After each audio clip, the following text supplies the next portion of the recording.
We are live.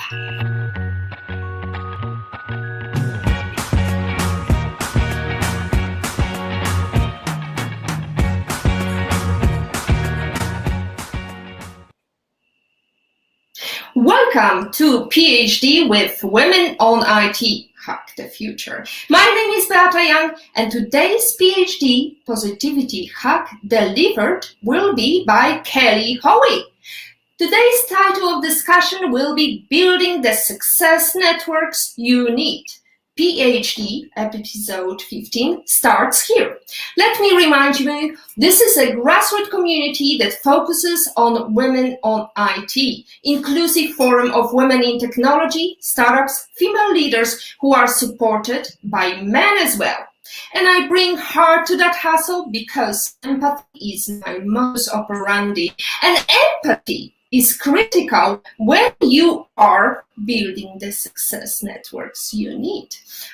As I mentioned, Kelly Hoey is today's guest. She is a writer, investor, connector, and networking expert lauded everywhere from Forbes, one of 5 women changing the world of entrepreneurship, to Fast Company, 25 smartest women on Twitter.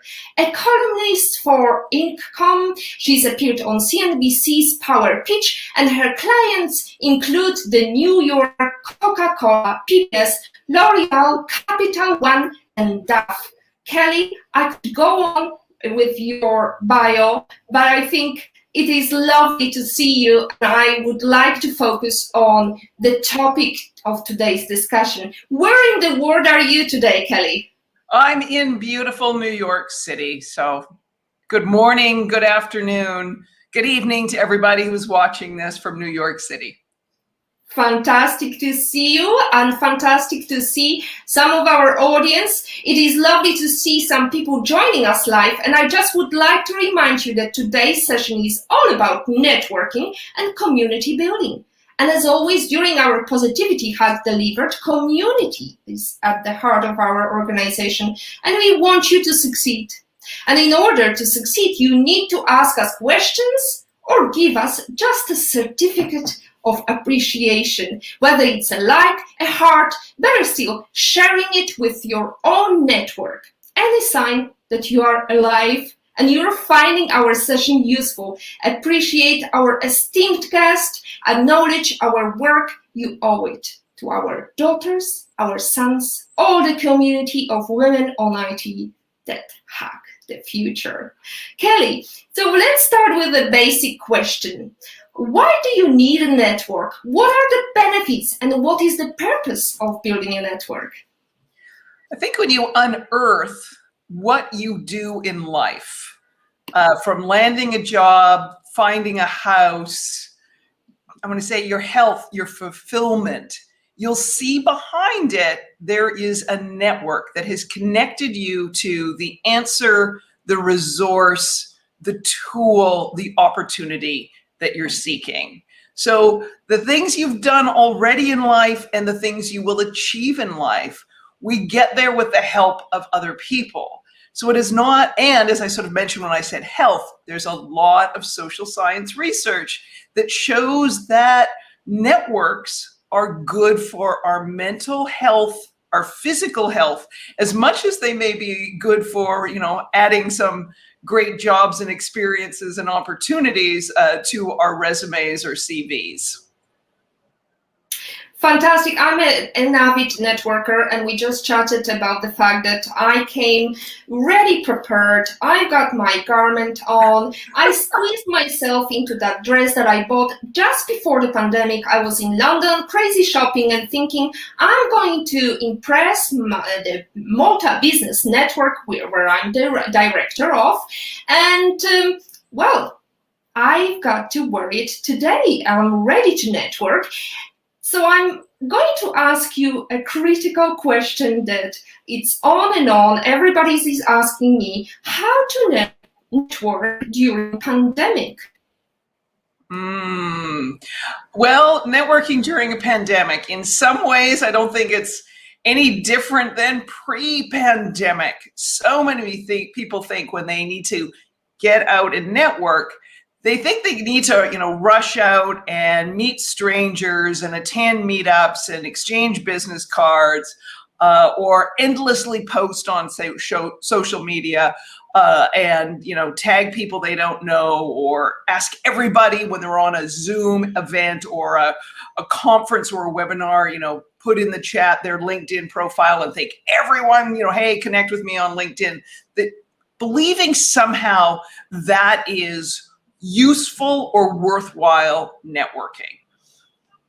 I believe networking should start with who you already know. I believe it is a consistent and continual activity because the foundation of networking is trust.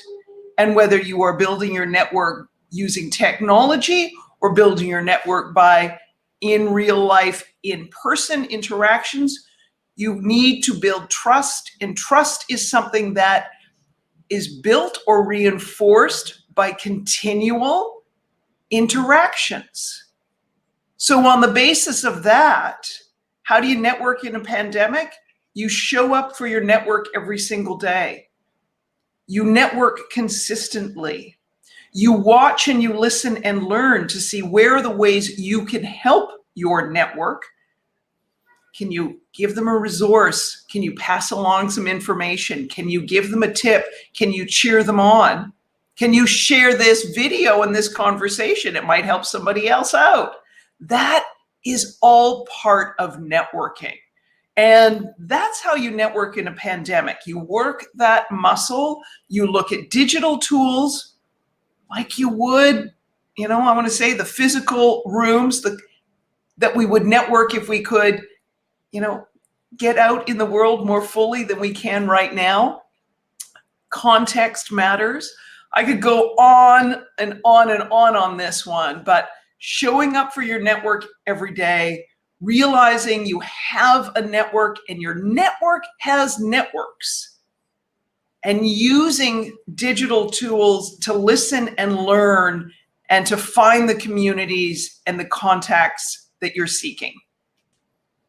Oh my goodness, I got to make it a point of just taking quotations, and it's so full of quotations. Your network has networks. It's so powerful, and especially when I think about millennials, and you and I, we've been mentoring startups, and I can't stop but think about how impatient people are nowadays. They want instant gratification, instant connection. And as you say, it takes time. So how did you start building your network? Did you always have a successful strategy? No, I had some unsuccessful strategies, or, fell into some traps that, in my book and in my talks, that I try and help other people navigate so that they get the benefit of my hindsight and they get the benefit of what I do today, and they don't make the mistakes that I made. So the first thing that really shaped how I think about networking was way back in 1991, when I was a new grad out of law school, and I realized in the profession I was in, which as an attorney, that there was a fundamental tension between two things I needed to do to be successful. I needed to be a really good lawyer, which meant I needed to do a lot of work and bill a lot of hours and get a lot of experience. Those are activities that would keep me literally chained to my desk. But I also realized I needed to build relationships. So how do you do that? How do you build relationships when you're stuck at your desk? Well, you can have a better email signature line. You can have a better voicemail message. You can send a better voicemail. You can ask a client or a customer how they are before you jump into, the business deals or the pitch. Realizing these other interactions were equally valuable as part of that trust building we talked about earlier was a real eye-opener, and realizing that every day and every week I had the chance to further relationships by paying attention and using these tools I had at hand, rather than bemoaning the fact that I couldn't get out and network, enabled me to build relationships that moved my career forward. So there was sort of lesson number one. Lesson number two in building a successful network was kind of where I made the mistake and realized, like, oops, I fell into the trap of building a very strong, very powerful network, but it was a very limited network because it was a lot of lawyers and professionals and bankers in a very limited practice of law. And it was a network that had my back, gave me tremendous support, could refer me to opportunities, but mostly in this very narrow world. And it didn't allow me to see a bigger vision of what my career could be. And the process of building a network to expand my career horizons, that was kind of lesson number two, that you need to ensure that your network has the full range of diversity in it so that you don't end up in an echo chamber or restricting your possibilities because you're only talking to and only engaging with the same type of industry professionals all the time. So those are kind of two really big lessons on networking. The third one is, when you have the opportunity to be involved in networks, don't just sit back. All right? No one, I would love to say, here's how you have all your success and opportunity in life presented to you on a silver platter. I am still waiting for the opportunities to be presented to me on a silver platter. You need to make yourself visible. So that's the third part of, in terms of the importance of networks. I was thinking about, how are you visible? How are you contributing? How are you adding value to the network around the skills and the talents you want to be known for, so that more of those good things come through the network to you? Fantastic. Well, Kelly, I can't stop but think about all these people who harass me. Bless you. That's true.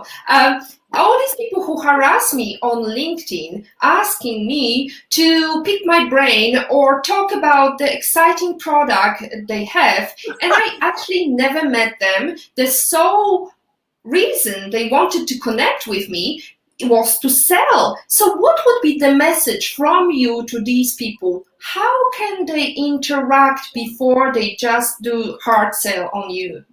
You know, and I was just laughing when you said, bless you. No, it was my other laptop falling on the ground, because funny, with all the things we did for preparing for today, did I forget to plug in my computer? Yes, I did. And it was just telling me that we were going to run out of power. And I'm like, this is not good. Not in the middle of this fabulous conversation. We are not losing battery life. Thank you very much. But we're all reconnected now. So there we go. Listen, this is where networking gets a bad name. And I think this is where sales gets a bad name, because the best salespeople know that selling is relationship building. Reaching out to people with a template and hoping that something sticks, not a good plan when you're networking, and you're networking to hopefully build a client pipeline, a sales pipeline, and get someone to be in your, new customer. You need to understand how what you have solves somebody else's problem, and you don't need to assume. Figure out what the other person's problem is, and then tell them in a personalized, customized outreach how you know a particular problem they have and why you're the person who can solve it. There is a fabulous case study in my book, Build Your Dream Network, which is the cold emailing that Jessica Peltz-Zatulov did when she graduated from her undergraduate at the Kelly School of Business out in Indiana. And she wanted to get a job in New York. She was looking for jobs on Madison Avenue. It was shortly, the years just after 9/11. Job market sucked. It was really hard. She landed multiple job interviews. Why? Because she read the industry magazines, publications. She knew what was going on in the industry. She understood the industry. She understood when opportunities for hiring decisions were made. So she watched for those signals. She then figured out who the decision maker was, and she emailed them, and she showed in her personalized outreach how she understood the industry, the dilemma the person was in that they needed to staff up, and how her skill set applied to their particular situation. And that's how she landed multiple job interviews at a time when really no one visibly was hiring. So you need to be sort of smarter and more strategic rather than saying, gee, every person who, has this in their title, I should pitch them and I'll send out 50 pitches today and pat myself on the back because I did that. Research, customize, personalize. That's what will get you through and help you cut through the networking noise in a world where everybody else is patting themselves on the back for sending volumes of emails that end up in our spam or our junk mail. Well, you said a very powerful thing. We have all experienced rejection more times than any of us want to admit or own up to it. Today is our day to network that universal experience, rejection. Sorry, Charlie Day is a day to raise a glass, fist or finger to all the times we've been kicked to the curb, spent, and yet somehow survived it. Can you share with us that amazing strategy on how to best deal with rejection? I had an amazing opportunity to speak with and interview Liza Donnelly. She is our cartoonist for The New Yorker. She has been contributing to The New Yorker and submitting, more importantly, to The New Yorker for probably 30 years or more. She deals with rejection on a weekly basis because she may submit 3-5 cartoons a week to the cartoon editor, and she may get one published a month. Maybe more, maybe less. The number is minuscule compared to the creative output. You need to understand your rejection, and it's not a rejection of you as a human, as a person. It's a rejection in terms of, all right, maybe you weren't the right fit. Maybe someone wasn't getting your message. Maybe there could have been something you could have crafted better, but it doesn't make you, an inadequate or bad person. So contextualize the rejection. Make sure you've got people you can, work through your rejection with, because it is frustrating and disappointing to get rejected. So have good friends who you can call up and say, well, it happened again. I got rejected and I'm disappointed. And they're there to hear you. And then guess what? Pick yourself up, move on, get on to the next thing, because wallowing in that rejection is not necessarily going to change the outcome. But I will also share with you and make sure you have for your post that episode of the podcast with Liza, because it is extraordinary. And she does an amazing job of sort of talking about how to work through rejection. And just so you know, scientists studying rejection, the same part of our brain is activated when we're rejected as if you received trauma to your organs. So that, when you get rejected and it feels like a punch in the gut, guess what? to your brain, it's the same thing. So you're not crazy. If you are feeling that physical pain, it is real. But, you know, have that network, have a community that you can work through that pain with. Well, that reminds me another survey. There is another research that actually shows that for one no, we have to hear 8 positive messages to counterbalance that no and to believe in ourselves, be back to the scratch. But I would actually go back to a couple of weeks ago. Actually, it was 31st of March. We had an amazing lineup of speakers, and Michelle Jalanze was one of the speakers. She's an entrepreneur from Malta at the moment. She's a painter, so there is a common ground for a painter, a graphic how would you say, a drawer, and she actually said, I've got my blinkers on and I just keep going. So that's another strategy for you, ladies and gentlemen. So I would like to segue back to your book, Building Your Dream Network, Forging Powerful Relationships in a Hyper-Connected World. It has garnered great reviews, including Craig Newmark, founder of Craigslist, and the foreword is written by Tom Peters, one of the best-selling business authors of all time. How did you manage to make these connections? Well, this is true. Like writing a book on networking, I couldn't reach out to people I don't know. I had the really amazing opportunity to be part of a hackathon with, it was like 100 sort of leaders in tech, and somehow I got on this, and it was a flight. It was a flight from San Francisco to London to hack the challenges, global challenges around technology.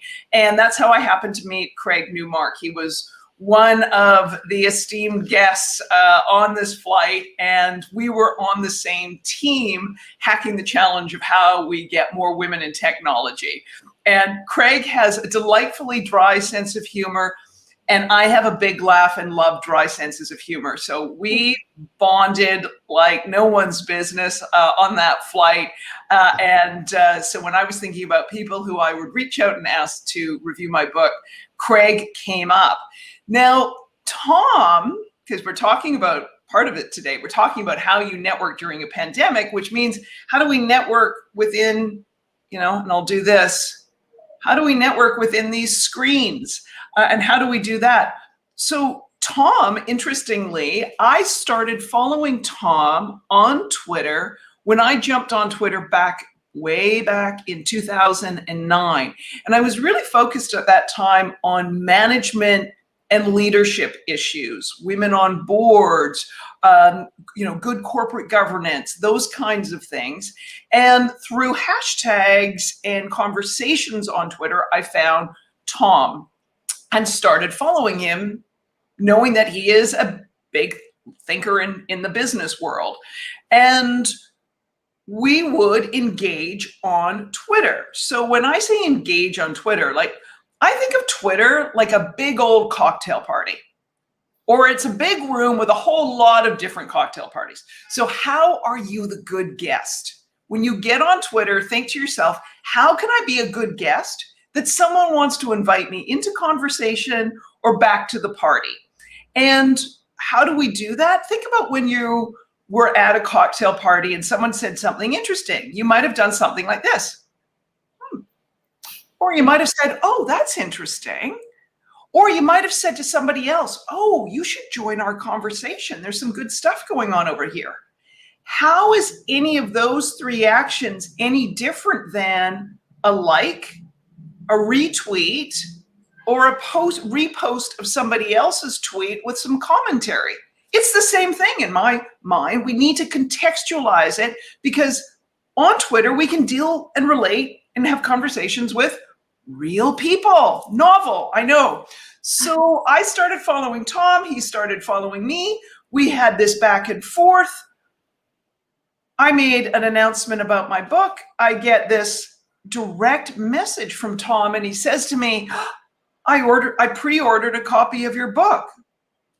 I'm shocked, okay? But at this point, it was, like I said, I got on Twitter in 2009. This is now late in 2016. That's 7 years. That's 7 years of interaction that led to a deeper conversation than, some of the banter back and forth, but you can see the trust building up over the years. So then Tom said he had pre-ordered my book. I said, well, that's funny. We have the same publisher. I bet I could get them to send you a copy. That led to emails and more conversation. He was one of the first people I emailed, 8 or 9 months after the hardcover came out to say to him, the book's now going to paperback. And that's when he asked me who was writing the foreword, and he raised his hand and said he would like to write the foreword to it. So you think about it, that's like 7, 8, 9 years of kind of hanging out together, so to speak, in the digital format and digital platforms. We have met once in person. It was an absolutely seamless from on Twitter to off Twitter conversation. We just didn't have to use hashtags. We could use more than 280 characters. We could use saltier language than we use online. We didn't have to worry about anyone else barging into the conversation. So it was magical and extraordinary. And now, 11, 12 years later, I can say I have a mentor, a friend, and a champion in Tom Peters. And I really encourage people to think about using social media this way, because before social media, before digital platforms, where would have I had the chance to meet someone like Tom and have him become a friend and a mentor and a champion of mine? Kind of hard. I wasn't traveling in the same circles. I would have had to chase him at a book signing like some sort of, crazy person that security would have dragged out of the room. But instead, we built up trust over all these years, and that's been valuable for me, and I'd like to think valuable for him. So, there's how those two things came about, and hopefully that provides some networking insights, some patience, and some kindness and empathy. I'm going to use your word from the start of this conversation, empathy. Yes, is my mojo. So I can't stop but remember the time that I was preparing myself for first ever web summit, and I was overwhelmed with numbers, and they actually organized a nifty, very interesting topic to talk about and to just brief us before we came. I was invited as one of Women in Technology in 2014, and they talked about how to make introductions. And it was amazing because they talked not only about the fact that you have to build trust, as you said, but also think how you can stand out from all the crowd. Think about how you can pitch something in that 30-second span rather than talk about, oh my God, what are you passionate about? Oh, I'm passionate about sports. I'm passionate about energy saving. I'm passionate about. So it's all about what is the most important thing that you do that you want to carry around or make the person you're speaking to resonate with you. And hallelujah, sister. Well done with that forward. I really admire that. So another amazing. Yeah. Can we pick up on something you said? Because so many people use like a 30-second elevator pitch when they meet someone. And for me, that is sort of like a waterfall of a whole bunch of words at me that I stand back afterwards and think, okay, I've just had a lot of stuff tossed at me, and this is, it almost feels like, the expression, throwing spaghetti against the wall and hoping something sticks. What I recommend to people is when you're crafting that 30-second sort of introduction or elevator pitch, think about 6, 7, 8 words that you start the conversation with, and then insert a pause. And you insert a pause so you give the other person a chance to lean in to learn what you do, and you turn a pitch into a conversation. Because conversations lead to opportunities. For me, pitches lead to, oh, that's interesting, right? It just doesn't lead to anything for me in most cases. But a conversation leads to inquiry and leads to depth and leads to relationships. So let me give you an example.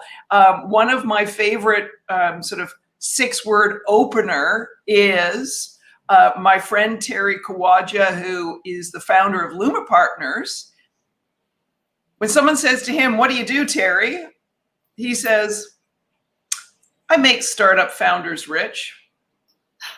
And then he pauses. And then people say, "Well, how do you do that?" "I'm an investment banker. I invest, this is what I blah, blah, blah." And he goes into the conversation versus if he said, "I'm an investment banker and I co-founded Luma Partners and blah, blah, blah, blah," for 30 seconds. It's like, yeah, whatever, Terry. Instead, he's got this hook with a big old pause where, let me give you another example. It was an intellectual property attorney who had that, kind of traditional, "I'm a partner in a big firm," kind of elevator pitch. And I said to her, "What do you do?" She says, "I open new markets in the pharmaceutical industry." I said, "Well, how do you do that?" She says, "I'm an intellectual property attorney and I attack weak patents held by big pharma that prevent generic drugs from getting on the market." And I looked at her and I said, "Hold on. What are you talking about?" Now we had a dialogue as opposed to just a bunch of words thrown at me that I would have nodded and said, "Oh, that sounds interesting." So think about a few words, a pause so that somebody else can get a word in edgewise and you can have a conversation. Fantastic. 6 to 8 words to manage the conversation is Kelly's strategy. I would like to ask you because through the network, powerful network on Facebook, I was looking for speakers and you were recommended to me by Pat, and I hope she's in today. I'm not sure. We've got a couple of comments and lots of love. Thank you for all this appreciation from our community. I just wanted to ask you, we are talking about amazing women, and Marianne is talking, "Hello, Kelly. I am so grateful to learn more from you. By the way, love your articles and podcasts. I think we can also use your strategies, not just in our professional life, but also our personal life, like finding love." There you go. Marianne, it's a very lovely message from you. I see also we have in love and in pain with us tonight. It's lovely to see you. Erms, yes, another great topic and awesome guest. Thank you so much. In love and in pain. Erms is asking, "Hi Kelly, good evening. My question is, how can we protect ourselves from the dangers of networking? Can you share any tips?" I would love a little more specifics on the dangers you're thinking about. Are you thinking about dangers online in terms of trolls and spammers and all the rest of it? Are you thinking the dangers where you've made a networking faux pas and you want to course correct? Oh, and I see that there might be a comment that identity theft. Yes, there is a good one. So this may be also stealing ideas beyond your personal identity. This is where understanding that these are challenges, because I think some people don't understand. I think it's thinking proactively and carefully on what it is that you share and why you share information. Before technology, there was things that, frankly, in my life, I would like to say, it's nobody's business. So I'm not posting it online. And there was people I didn't share it with when we would, gather together in person. So, sometimes you got to decide who and what you want to share. Think about the email address and your privacy settings that way. Think about putting, the copyright symbol and having that first use in terms of where you're sharing things. Make sure that you've got the right kind of, I want to say, spam and other protections in terms of strength of password on your website. And understand the vulnerabilities of platforms that you're on that may lead to someone appropriating your ideas and all the rest of it. I know in the past when I have seen friends, it was particularly one I'm thinking of that was on Instagram, she notified her network and said, someone is impersonating me. Could everyone go and do this? And so in this meaning, could we go and report it to Instagram to helpfully have it course corrected? And I think it's important to call upon your network to help you out when these things do happen. So hopefully those are some good ideas and that will help you out. These are fantastic ideas. I would like to also recommend the fact that through my network, I was able to invite to Malta Business Network esteemed speaker, a specialist in security, cybersecurity. So you may want to tune in on the 27th of May at 5 p.m. CET. We are going to have Dr. Jackie Taylor, cybersecurity expert, United Nations advisor. She's an awesome role model, and she appeared on Women on IT just last year. So thinking about the theft or cyber security issue, or actually thinking about the sexual harassment, I can't stop but segue into the Brotopia, Emily Chang's book, the Brotopia Breaking Up the Boys Club, where she talked with the founder of Twitter, and she talked about the fact that maybe if they had more women on board, maybe they would think about the sexual harassment threat before they started the Twitter. So I'm thinking about also another thing that she pictures in her bro culture, where men hold all the cards and make all the rules, vastly outnumber women, face toxic workplaces, rife with discrimination and sexual harassment, where investors take meetings in hot tubs and network at sex parties. Or, as Chang noted, a partner of the venture capital firm Sequoia famously said they won't lower their standards just to hire women. What was it for you to enter the boys' club and not only successfully network, but be a successful angel investor? Well, by the time I was navigating it, I was, I wasn't fully into my gray hair, but I was well on the road. So I hadn't had to navigate some of it when I was younger. I also wasn't navigating it seeking anyone's money, which I think makes a difference in terms of your vulnerability. Also having the good fortune of initially meeting people in the startup community who are champions of women and who have a zero tolerance for people who, are engaging in all the other behavior that gives technology such an extraordinarily bad reputation. So I think there was a lot of that involved. I should, give a shout out to Ed Zimmerman, Lowenstein Sandler in New York. I got to give a massive, massive shout out again to Terry Kawaja at Luma Partners, and I have to give a biggest shout out to Chris Freilich and Rob Hayes at First Round, because those were some of the first men in tech who I met, and these are people who, they don't engage in that behavior. They don't surround themselves with that behavior. And so for me, it was, a much, when I would say dealing with men in the profession. Now, that's not to say that I didn't see it.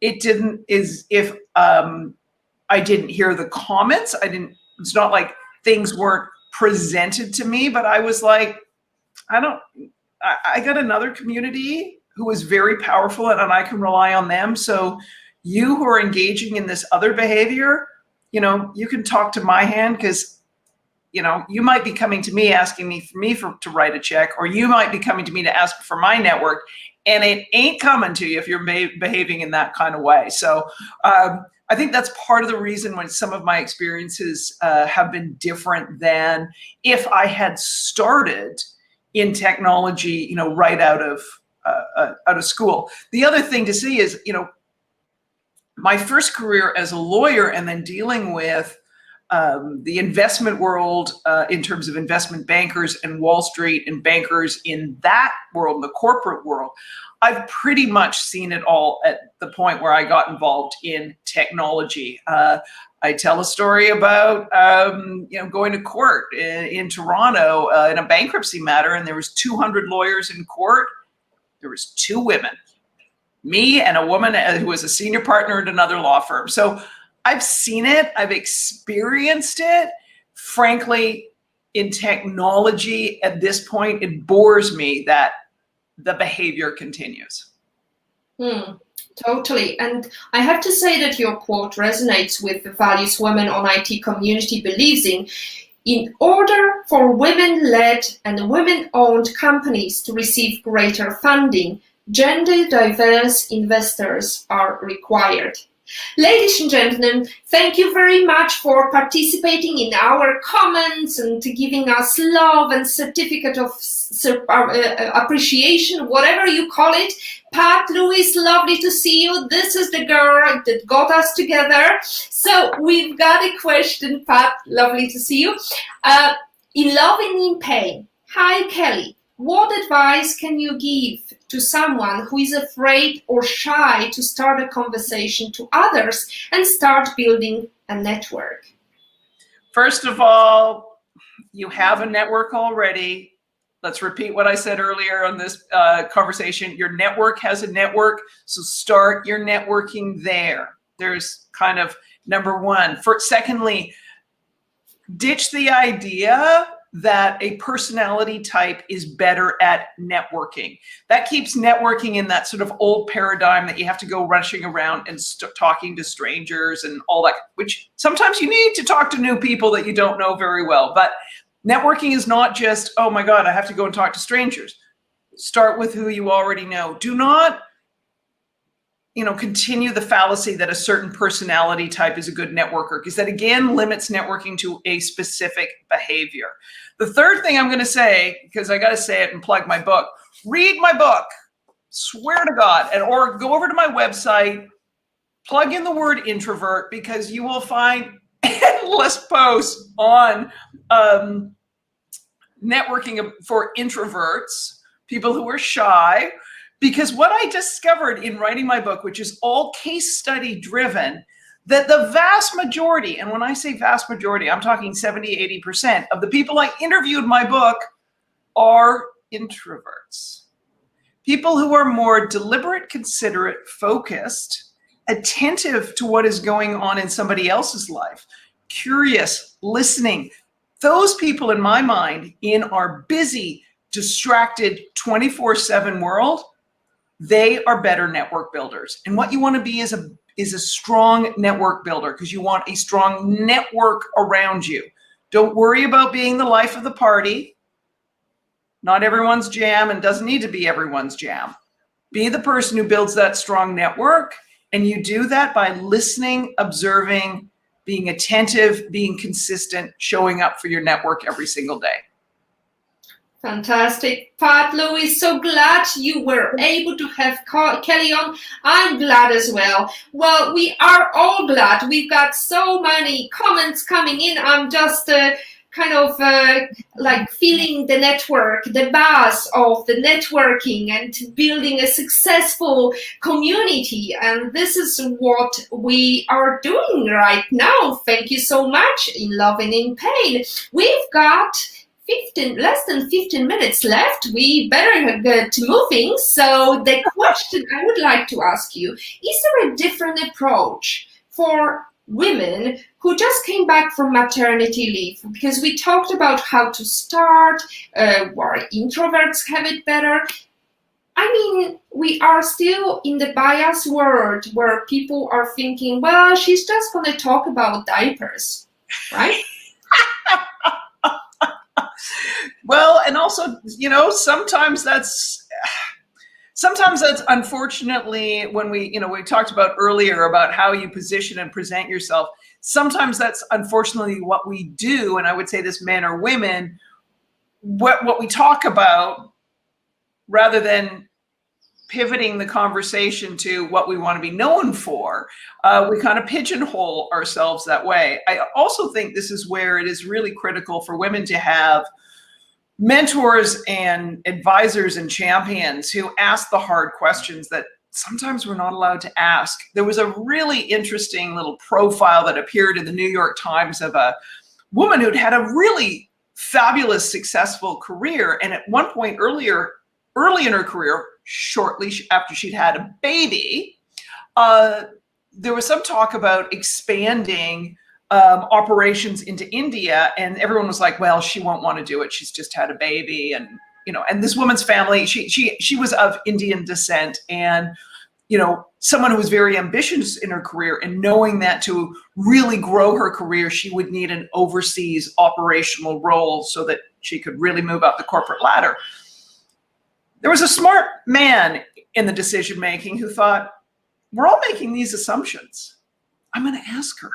And that's what he did. And she was like, heck yeah, give me that assignment. I've got this is how my life's figured out. Like, I'm not rushing home to change nappies and do all that kind of stuff. This is coming back and having a baby was important. Growing a family is important, but my career is vitally important. And I know I need this assignment. And so this guy then went back to the decision makers and said, we had it all wrong. So this is where women need to look and say, right, how do I and who do I need to have in my corner so that if people are in a room talking about me and making incorrect assumptions, this person will course correct it? Fantastic. Well, amen to that, sister. So we've got to talk about your survey, because I just signed up to it, because the first time we had a conversation, I think it was almost a month ago when we were prepping ourselves, you told me about this amazing new project you're building. So what is the aim of your survey? And I highly encourage you, whoever is watching, whether on live or after the live, please sign up to this, because you will be amazed. Yes, thank you. Thank you for asking the women in your community to take part in my Success Networks survey.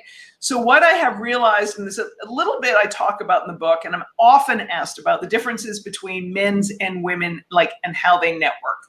What is different and critically important for women who are looking to succeed is that successful women have an entirely different network structure and how they leverage their network than anybody else. And I look at this as, I don't know, like if you wanted to make a cake, would you just go into your kitchen and grab any ingredients, throw them in a pan, and hope you get a cake? No, you'd follow a recipe to different degrees of success, but you would follow a recipe. So there is actually a recipe, and this is social science research. There's a recipe appearing for how women build the networks that give them the foundation for career success. And as part of the research I'm doing, and I'm just going to do this. I have endless files of social science research. This survey is part of some original research. And what I'm finding, thank you for signing up. What I'm finding, the women who are participating already, it's an anonymous multi-week survey. What I'm finding is women are already reaching out to me going, oh my God, I'm thinking differently about, this has happened. I'm doing this differently now, and this is what's happening. So they're supposed to keep it anonymous, but they're reaching out to me. So I really, please participate so that we have as many women as possible sharing an experience and experiencing contributing to this body of research on what are the factors that lead to success for women, and networks and networking and how they're leveraging that network is highly critical.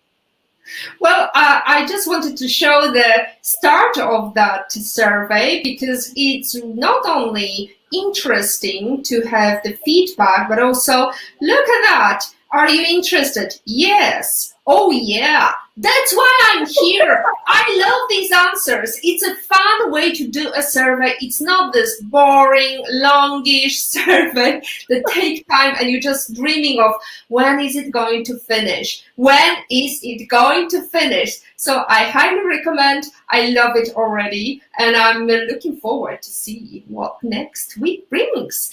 Ladies and gentlemen, we've got less than 10 minutes. You've got your opportunity to ask a question. We've got a delay in through our social media streams, so you better start now. So, Kelly, I just wanted to ask you a critical question I always ask my esteemed guests. Can you please give us your favorite life lesson quote? And can you share how that was relevant to you in your life? A friend and a mentor said to me when he had asked what I was doing or what I was up to, because people had known me at a certain point in my life to do 12 different things at the same time. And I said to him, I'm just focused on this. That's it. There's no plan B. And he looked at me and said, good. You should not have a plan B. Because if you're focused on plan B, you're not executing plan A. And I was like, whoa, because we always focus on what's your plan B. So I say to people, your plan B should be have a network, because you're executing on plan A and your network is going to support plan A. And when plan A may or doesn't pan out, you've got a network to turn to say, I got to work on my next plan A. So building your network is your plan B, execute relentlessly on your plan A. And that's my big life quote at this point. I have to say my plan B is to stop my cat from running into the show. So we had a laptop problem. Now we have a cat problem. He just barged through the door. I hope it's not going to go hayway. We've got a question from Rombit. And since we are talking about social networks, is there a best social media for networking? Depends on who you want to network with. Figure out where your audience is. So if there's certain people you want to talk to, there may be a platform that is better for you in terms of where you're investing your time. Secondly, there are platforms that I think having a solid presence on are critical, even if they are not your primary networking platform. And that's because they get great search engine optimization. So go and Google yourself and see what shows up. Chances are after your LinkedIn profile, after your website, after your corporate bio, if you're working at a company, your LinkedIn profile is going to come up. So having a solid, up-to-date and relevant LinkedIn profile, even if you're not actively engaging there, is kind of critical. And then figure out where your audience is in terms of the types of people you need to network and engage with, and that's where you should be networking. I do want to point out, and I saw this in terms of a comment, and it was a good reminder because I know she's said it before, and this is at Miss Rogue on Twitter, Tara Hunt, who is a good friend of mine. And if you're building your business on somebody, like a third-party platform, Facebook, LinkedIn, Twitter, Medium, you name it, they can change the rules on you and you don't control anything about it. So I think there is an element of the need to have a presence and engage and find people, but you got to also have your home platform for people to come back to. So this is something else to keep that in mind. I would also add the fact that whatever network you're comfortable with, whichever media you're most comfortable with, reaching out to your network or talking to people, that would be usually my choice, because not everything is for everyone.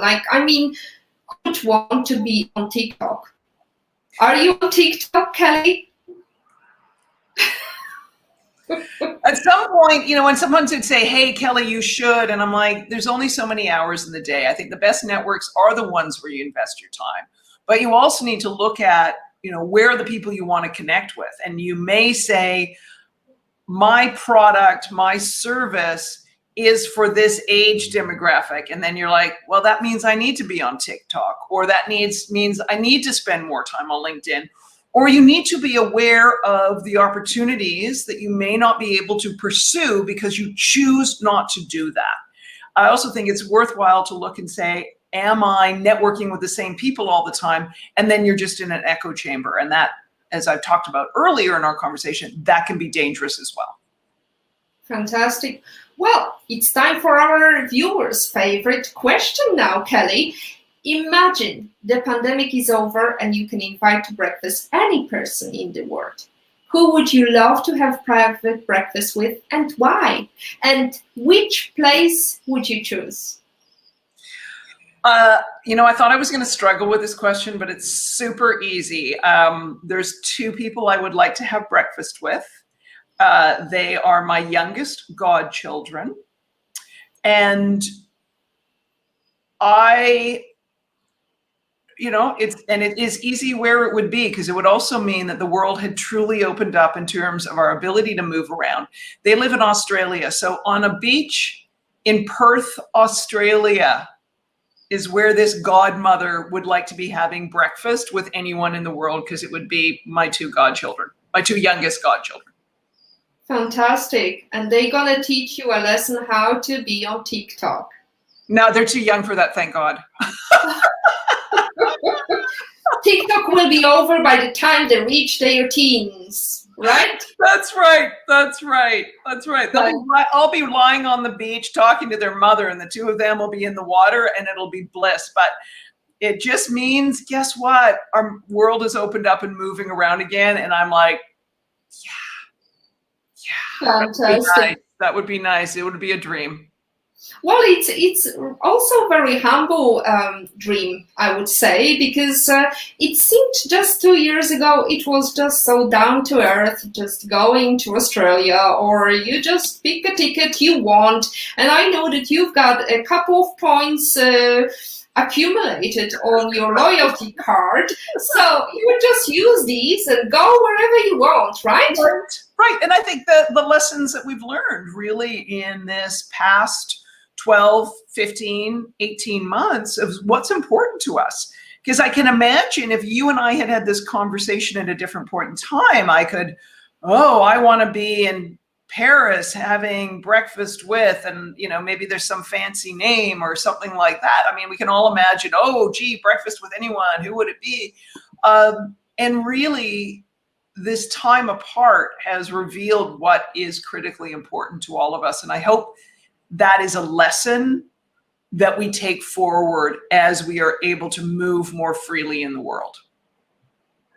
Fantastic. Thank you so much, Kelly. I am speechless right now. I don't know what to add to this conversation apart from a couple of final remarks, because we learned so much from you, Kelly. We have learned about the fact that building networks is the foundation of how to build a network to build successful career is focus on the trust issue. You need to build that trust, and your bond is your trust would be the mantra here. We need to stop thinking about instant gratification and focus on what is there that we can give to other people rather than thinking about what I can take. Have a real conversation, connect with people before you approach them with your sales pitch. Figure out what somebody else's problem is. Building your plan B should be beneficial to your network. And I can only add that, as always, during our Positivity Hack Delivered, community and network is at the heart of our organization. And I'm so pleased to welcome all of you, Rombit, Marianne Madera, In Love and in Pain, Elms Maga, Pat Lewis. It's been amazing, tremendous experience, and very humble too, Kelly, to have such a great role model appear on our StreamYard and have you share the knowledge and how you build your successful network. Kelly, what's the next plan? What is the big project you're working on? You showed us your notebook. Yes, I would turn this research around the networks women need for career success. That is going to be book number 2. And yeah, that's my big focus right now. So yeah, I'm going to say one thing at a time. Absolutely. I would be happy to be your little bunny to test me, so you go for it.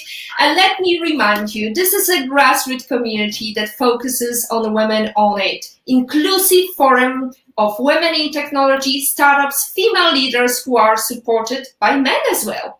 And I bring heart to this hustle because empathy is my modus operandi. And empathy is critical when you are building the success network with Kelly tonight, tomorrow, all the time. Thank you very much, Kelly. Pleasure to see you. Let's hug the future, women on it. Thank you. It's been a joy.